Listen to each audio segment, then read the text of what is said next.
Hey, what's going on, guys?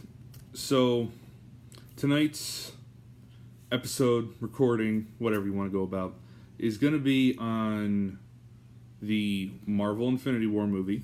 So, spoilers, not too much, just going to touch on a few topics. And I want to talk about that. But I'm just going to give a review on it about, obviously, some of the spoilers in terms of some things that happen. And I've got a crazy theory for the fourth movie. I've spoken with some people about it. And some people think it actually sounds plausible. Now, I've been thinking about this for a month now. And you figure, well, Infinity War just came out 3 days ago. How are you having a theory for the past month? And get to that in a few minutes. So just going through, in regards to Infinity War, the opening threw me off. Basically, the movie starts where Thor Ragnarok ended, where they're at a spaceship. So pretty much everyone's dead. And the one thing I can't get over, I'm kind of confused on why they did it. Thanos already has the one stone, the Power Stone. And at that point, he's getting the second stone from Loki, which is I believe that's the Mind Stone, out of his scepter. So I'm just curious why they started the movie right off the bat with him having one stone, already getting the second one. I wasn't too upset about the death of Heimdall. He's semi-significant just because of what he does between the Bifrost and his connection with Thor, but overall he's not an important character. Loki, that was not expected. It makes sense. Loki's always been a little bit of a, I guess you could say, kind of like a prick or an asshole. He's always got all sorts of crazy stuff going on, but I didn't see him going down like that. That was wow. That was the way it happened. That was a shocker. Yeah, it's like I said. It's just I'm curious why they basically started. He already had one, getting the second. I thought that was, you're not even getting an opportunity to jump in. You're already 0 to 100. At the opening scene. With the armors, at this point where the New York, you figure with Tony when he had his bleeding edge armor, that was actually pretty cool because when we're seeing the trailers and stuff like that, you're seeing pieces of it, you're not seeing it fully developed. So to see it fully develop in the movie, that was pretty cool. And then obviously with Parker's his iron suit, the Iron Spider, and then it had like the other 6 legs. That was kind of cool to see how that assisted him in different situations. So that was interesting, even though we caught glimpses of that, kind of knew that was coming. Hulk. Let's talk about Hulk. Now, this is getting weird. Okay, so he shows up. He's at the beginning of the movie. He shows up. He's back in New York. And, again, he's coming back basically right from Heimdall. Used the Bifrost, and he sent him back down to Earth because he saw Thanos. So that's where he's already in Hulk mode, where that fight goes down. I found it very interesting.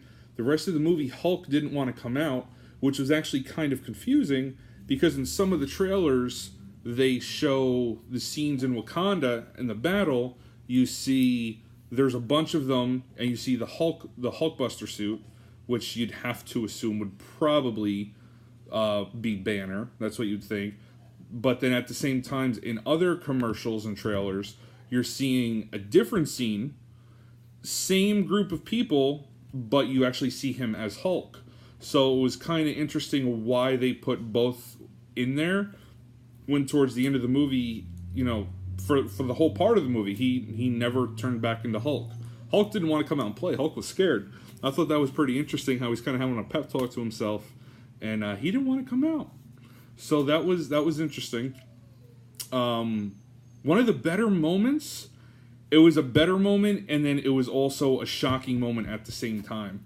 The Red Skull cameo, when they went to that planet rock, where I have no idea where it was, where they went to get the Soul Stone. So when they went to get that, there was rumors for a decent amount of time about saying, yeah, we think that Red Skull could be in it, because they were talking about he didn't die technically. Where did he go? Didn't think it was plausible. The way they brought it back was kind of cool how they did that, but I was not expecting Gamora to die there.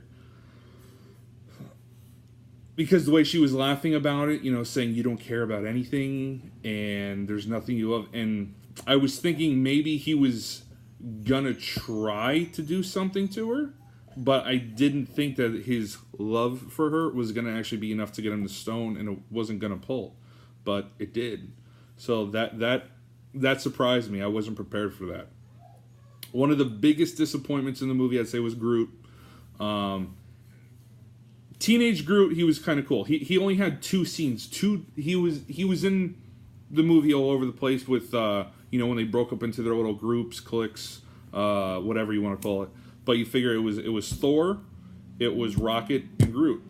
But Groot only had 2 scenes. The first one was in the earlier part of the movie when they were telling him to cut it out with his video games. He was playing the Space Invaders thing, and he had said, "I am Groot," and I guess the way he said it, it was basically kind of some not appreciated statement that a teenager might make because they wanted him to stop playing his video games. So that was funny. That was kind of cute. Everyone's like, whoa! So there was that part. But the only other scene he had, which was significant to the story, was when they were on the planet and he was making his, was it Stonebreaker, I believe it was? Thor's axe. And it was made, but they didn't have the handle. So he shot out his arm. There was the wood. He created basically the handle for the war axe. Other than that, those were his only 2 scenes.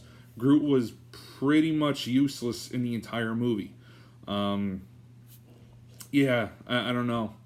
It was kind of, and you could say his 3rd scene, I guess you could say, if you really wanted to try to pull for something, was at the end of the movie when he died. But again, that's not a spoiler because I told you there were spoilers. You should have seen it already. Otherwise, you should have turned this off.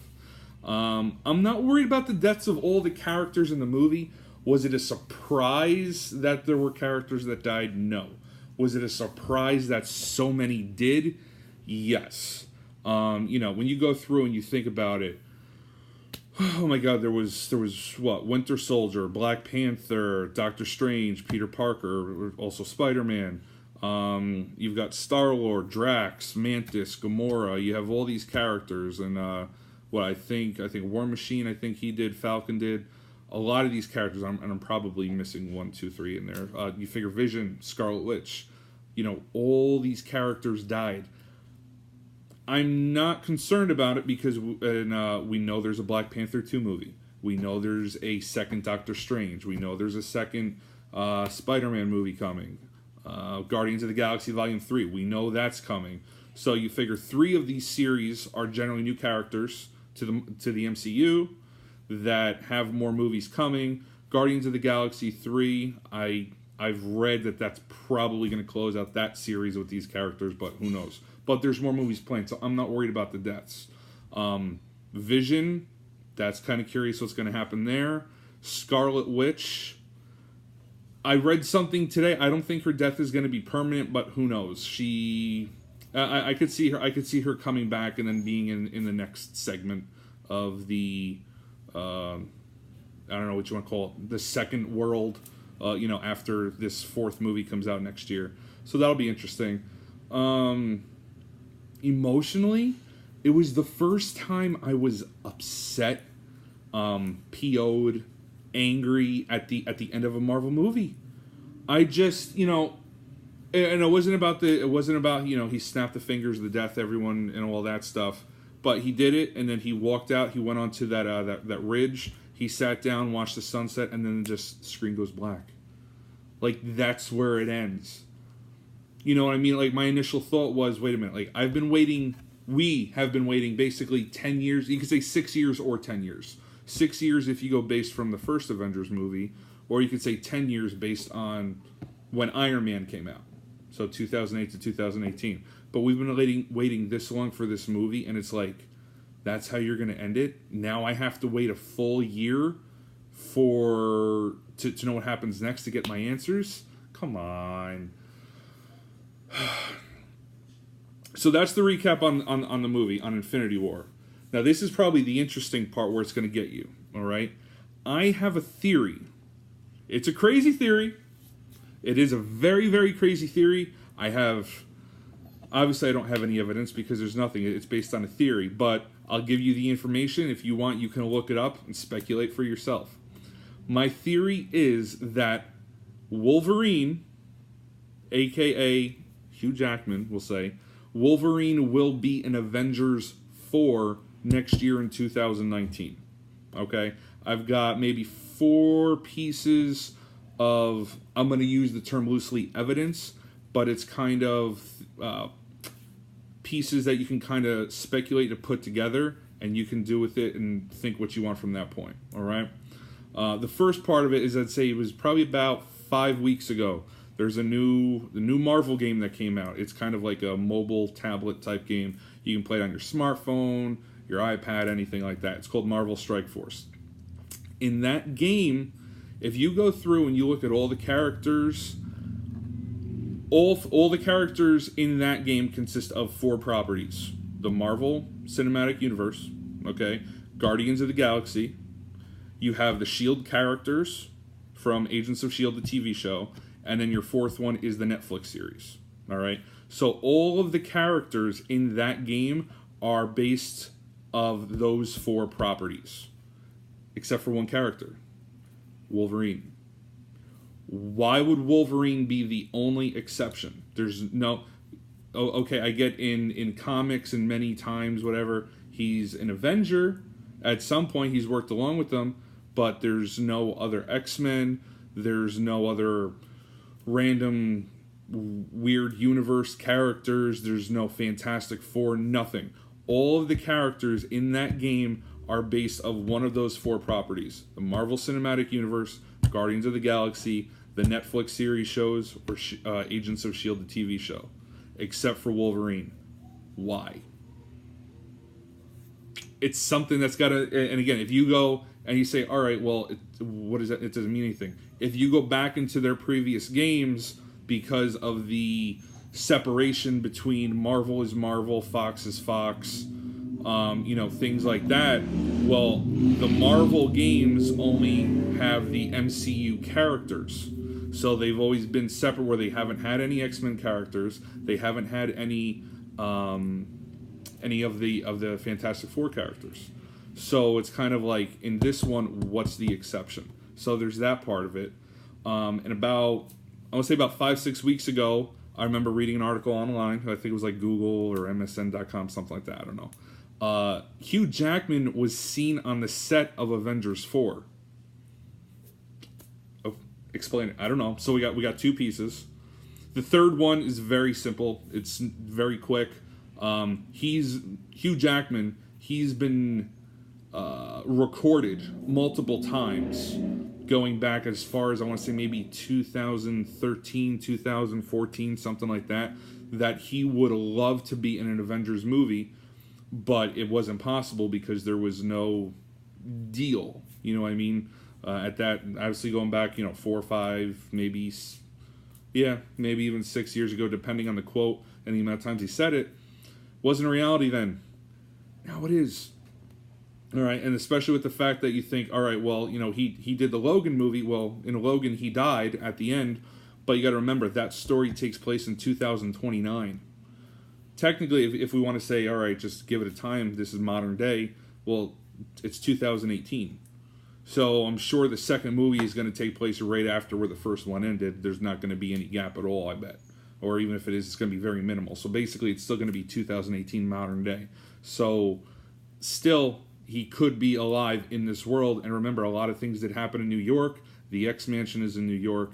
And there's another article in there that I read. The article is denofgeek.com. The article is titled, Marvel Gathers Infinity Gems with Classic Wolverine. And they show a picture of him, and he's in his X-Men Logan garb. He's got his white t-shirt, his jeans, and stuff like that. And he's got, the hair on there. The final sentence of the article is very tricky. It says, it's all leading to something, but what? So not only that, the bigger part is the article was written November 21st, 2017. That date is 3 weeks prior to the Disney Marvel deal, but before it officially went down and happened and signed off. So were they signaling in the comic books, going from there knowing what was going on? Because again, that's an Infinity War, and in that article you'll see he's right there with Star-Lord and Miss Marvel. So between the games, It's going to be interesting what he's got planned.